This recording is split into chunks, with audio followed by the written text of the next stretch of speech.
بسم الله الرحمن الرحيم. الحمد لله رب العالمين، والصلاة والسلام على نبينا محمد وعلى آله وصحبه أجمعين. أما بعد، الحديث 35 عن ابن مسعود رضي الله عنه قال: قال رسول الله صلى الله عليه وسلم: أتاني داعي الجن فذهبت معه فقرأت عليهم القرآن، قال: فانطلق بنا فأرانا آثارهم وآثار نيرانهم وسألوه أزاد، فقال: لكم كل عظم ذكر اسم الله عليه يقع في أيديكم أوفر ما يكون لحما، وكل بعرة علف لدوابكم. فقال رسول الله صلى الله عليه وسلم: فلا تستنجوا بهما فإنهما طعام إخوانكم. رواه مسلم. إخوة الإسلام والإيمان، maanta taarikhda islaamka ay tahay 19 bishii 12 Dhulxija sanadka 1443 isla markaana waafaqsan 18 bishii 7 sanadka 2022. waxaanu ku jiray buugeennii ama kitaabka uu magac daray al-muntakhab min sahih sunan nabawiyya qaybtiisa koobaad oo ku saabsanaa at-tawxiid awalan ya ibadallah, baan anwaac badan iyo qaybo badan iyo maartay zaawiyad badan aan ka soo istaagno ka akhrinay. الإيمان بالله أما أركان الإيمان كما نكسو جري وحن مريني مارتي الإيمان بالملائكة كذبا أجد مني هلكا وحن أجد مني أصل ملائكة وحلقة أبوري هي تشينكا هي بني آدمك ونكسو أجد مني وحن مريني مركا تشينكا هي مارتي وحد لقى أبوري إنه ضبها وحكروا نسوق هذا تشينكو سوروين كي أنت نوع نقنكره وإله سبحانه وتعالى أود أسيي maartay waxa kale oo qaadanay inta nooc u kala qaybsamo jinku saddexdii qaybood, qayb maartay garbaabale oo duulahaya, qayb maartay abeesooyin iyo ay noqon haya, iyo qayb sida bini aadamka degahaya oo guurhaya. maanta waxaanu qaadanaynaa ciwaan kale oo jinkii waan wali ku dhex jiraa qaybihiisa kala duwanaa. maanta waxaanu ciwaan ka dhigaynaa dacaamul jinni wa sharaabuhum, jinka cuntadooda iyo cabitaankooda, ayaga iyo adduun xoolahooda iyo waxay cunaan ay ku nool yihiin. حديث كان صار عبد الله بن صار الإمام مسلم كتاب كيس صحيح من حديث عبد الله بن مسعود، وحديث غير بها لبت تابعي ما أرتي شرحبيل عامر بن شرحبيل هي علقمة لبضا سام لبض ماركا شرحبيل عامر وحكورنا يا علقمة عبد الله بن مسعود هي حديث لكن أنت مرفوعة يعني كسوق هذا. حديث كان في صحيح مسلم وكويا لا، لكن علماء قاربة كهذين ومارتي هذا البيجليين حديثة صحيح مسلم لو قبصة كمتهاي marka hadalla la galiyay, laakiin xadiidku waa xadiis saxiix. inta markaanu ka gudubno xadiidku muxuu yahay Abdullah ibn Mas'ud wuxuu radiyallahu ta'ala anhu warda qala rasuulullaahi wuxuu sallallahu alayhi wasallam: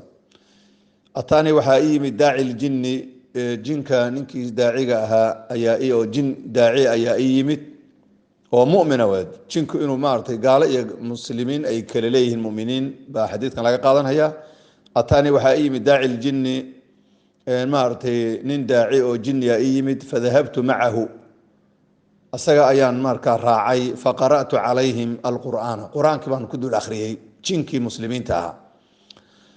qaala marka sharaxbiil baa wuxuu leeyahay ama calqama wuxuu yiri fandalaqa, calqama dhahaya fandalaqa bina wa nala tagay nabiga calayhi salaatu wasalaam uuna kaxeeyay fa arana wuxuuna tusiyay aathaarahum raadkoodii iyo wa aathaara niiraanihim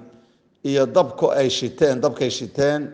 raadkii iyo dambaskii iyo wixii iyo ayaga raadkoodii iyo waxyaabihii meeshii ay maartay ku samaysteen iyo dabkoodii iyo wax oo dhan buu tusiyay.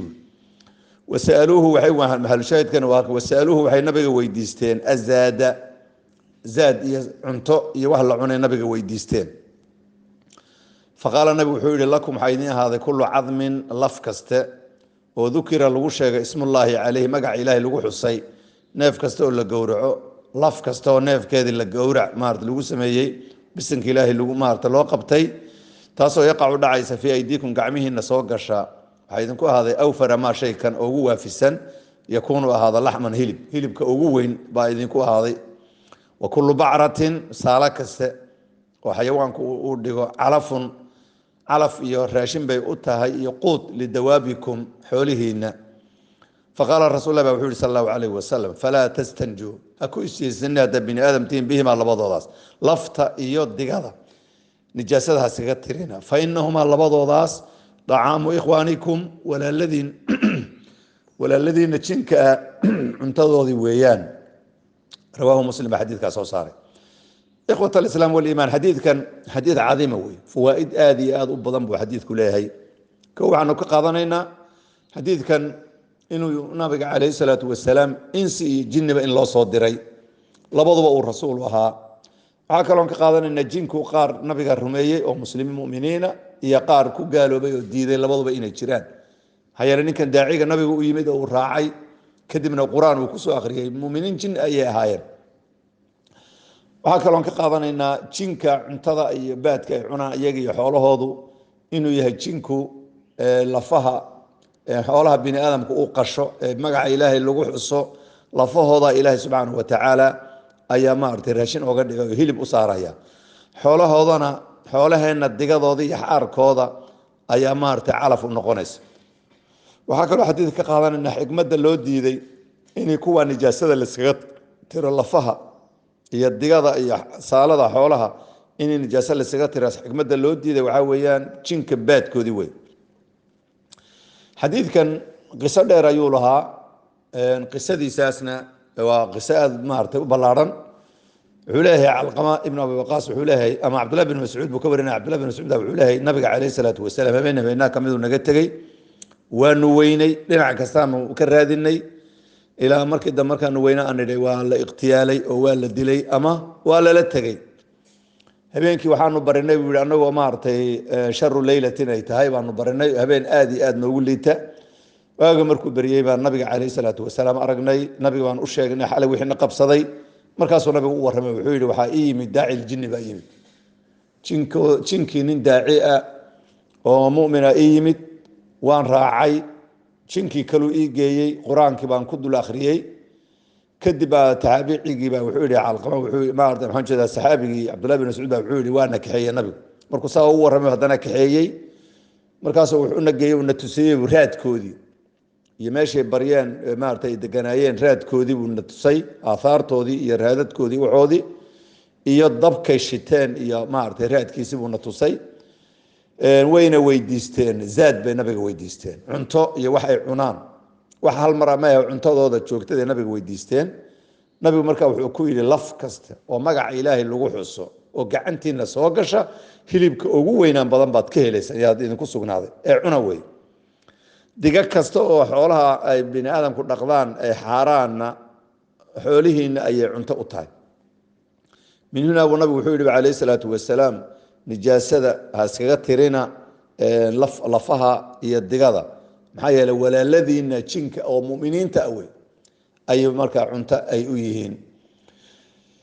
ikhwat alislaam waliimaan min huna bay culimmadu waxay dhaheen cuntadan uu nabigu sheegay calayhi salaatu wasalaam muminiinta jinka ayaa iskale ee kuwa gaalada maylo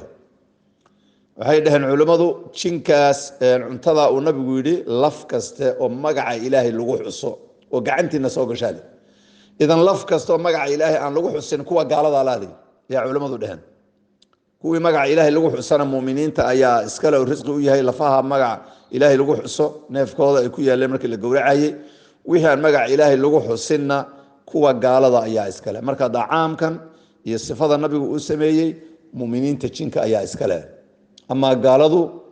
jinka ah waa wixii aan magaca ilaahay lagu xusin iyo wixii baktiyey iyo waxyaabahaas ay markaa yay leeyihiin idan xadiidkan fawaa'idan ka qaadanayna ee faraha badan markii laga soo tago waxaa mawduuceena uu munaasabka ugu yahay usoo qaadanay dacaamuljinni wa sharaabuhum wey jinka cuntadooda iyo walow cabitaanka aan lagu sheegin laakiin halkan baa cuntadooda iyo waxay cuni lahaayeen aanu ka baranay idan waxaanu soo baranay jinniga aslu khilqati waxa laga abuuray waxaa kaloon soo baranay inta qaybe u kala baxaan waxaa kaloon baranay oo xadiidkan maanta aanu ka qaadanaynaa cuntada ay jinku cunaan waxaan u gudbi doonaa qaadan doonaa ma'wigoodii meelahay degaan jinku iyo waxyaabaha ku saabsan qariin baan u gudbi doonaa oo qof kasta oo muslima qof kasta inuu jin ku laran yahay maaragtay oo uu la socdo qariin uu leeyahay iyo wixii ku soo arooray waxyaabahaasoo dhan oo jinka iyo malaa'igta iyo wixii ku saabsan waxyaabaha qaybaadka weeyaan wixii nusuus ku soo aroortay umaanu inagu ku taqayudeynaa wax caqligu uu maaragtay keeni kara maaha jinka in lafa cunto ilaahay ooga dhigay xoolahooduna digada xoolaha bini aadamka ay cunto u tahay waxyaabahaas oo dhan wax caqli lagu keeni kara ma waa wax waxaa weeyaan waxyi min allahi subxaana wa tacaala ka yimid maaragtay lagu ogaan karo nabiga loo sheegay calayhi salaatu wasalaam idan maanta cashirkeenni wuxuu ku saabsan yahay dacaamu ljinni wa sharaabuhum jinka cuntadooda iyo cabitaankooda iyo sida nabiga calayhi salaatu wasalaam ooga sheekeeyey ayagana uu u siiyey oo yidhi lafaha